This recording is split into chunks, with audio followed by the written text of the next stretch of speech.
Hey everybody, my name is Daniel Marquez, and for my speech to inform, I will be telling you guys about a skin condition known as harlequin ichthyosis. So I want you to imagine a birthing room, a typical room in a hospital, except this baby is born with severely dry, cracked, scaly skin and inverted eyes. This baby is diagnosed with harlequin ichthyosis. Harlequin ichthyosis is a disease that happens in the womb and affects the formation of healthy skin cells. It's usually fatal, except for a few rare cases known to man, and it is not a very well known disease and is also very rare.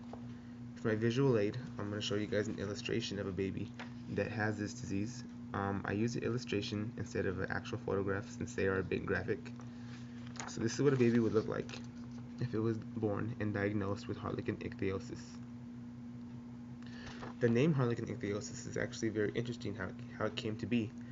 Harlequin is the name of a character in an old Italian opera who had a costume that looked very similar to the scaly, cracked skin of a baby that is diagnosed with this disease. Ichthyosis is just a broad term for any skin abnormality in the medical field. Um, we don't really know the very first case of this diagnosis, since many medical journals claim to have it. However, there have been many instances where old scholars describe a child being born with very similar characteristics, so it's hard to pinpoint the very first time it was diagnosed. However, I'm thinking that since it's a mutation in the genes, I'm sure it's been happening since the beginning of human reproduction. Um, Thanks to advancements in medical technology, the survival rates have drastically improved. There have been many more cases of people surviving past infancy. What exactly is harlequin ichthyosis? So, according to the government website, Genetics Home Reference, which is ghr.gov, it is an inherited mutation in the ABCA12 gene, which is responsible for the skin formation as well as the formation of lipids. So basically, what happens, the skin doesn't know when to stop growing. It just keeps growing and growing, layer after layer, causing the appearance of thick, scaly, and dry skin. Because it's so thick, the body cannot regulate hydration. Um, the reason why this disease is so rare is because a mutation in the ABCA12 gene is very rare in itself.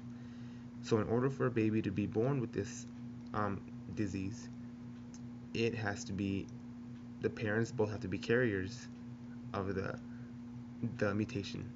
So it's very rare, as you can see. Appearances tend to vary. There are some very extreme cases, as in the visual aid that I showed you guys, where the skin is very cracked and separated by deep red fissures. The facial skin is also very tight, so it causes the eyelids to be inverted, which gives the appearance of red bubbles over the eyes. Um, there's also some more moderate cases, which tends to be the case if the individual survives past infancy. The skin is just very tight and very dry, and since it's so tight and so dry, um, the individuals face a high risk of skin infections because they have such a hard time staying hydrated.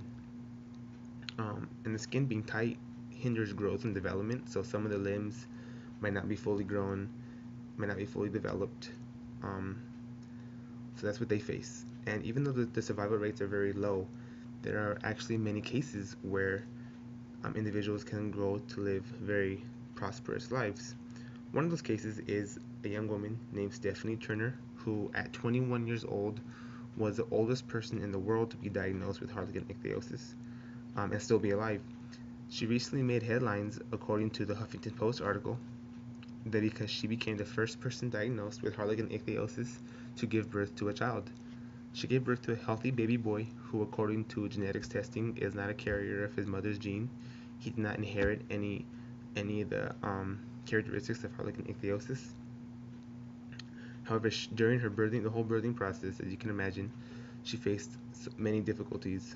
One was being the stretching of her skin while she was pregnant. The other was during labor, the epidural only worked on half of her body, so it was not an easy ride for her. The other example is a baby named Baby Brenna, who, according to a CBS News video, was born in 2011. And to this day, her mom, Courtney, runs a blog called Blessed by Brenna, and she basically just talks about their everyday life and how it is to raise a child with Harlequin ichthyosis. Harlequin ichthyosis is a very unfortunate disease that is debilitating to whoever is diagnosed with it. So although medical community has made much progress in recent times, it is still something that plagues individuals that are diagnosed as well as their entire families. So while survival rate is very low, there have been many cases where individuals have gone on to live very long and prosperous lives. This goes to show how crucial development is while we are transitioning from the womb to the world. Um, and I think that we don't understand how big of a blessing it is to be born healthy from the get-go. It's just a huge blessing in itself. So thank you guys for watching my video. I hope you guys learned a lot. I look forward to watching all of yours. Thank you and have a good rest of your night.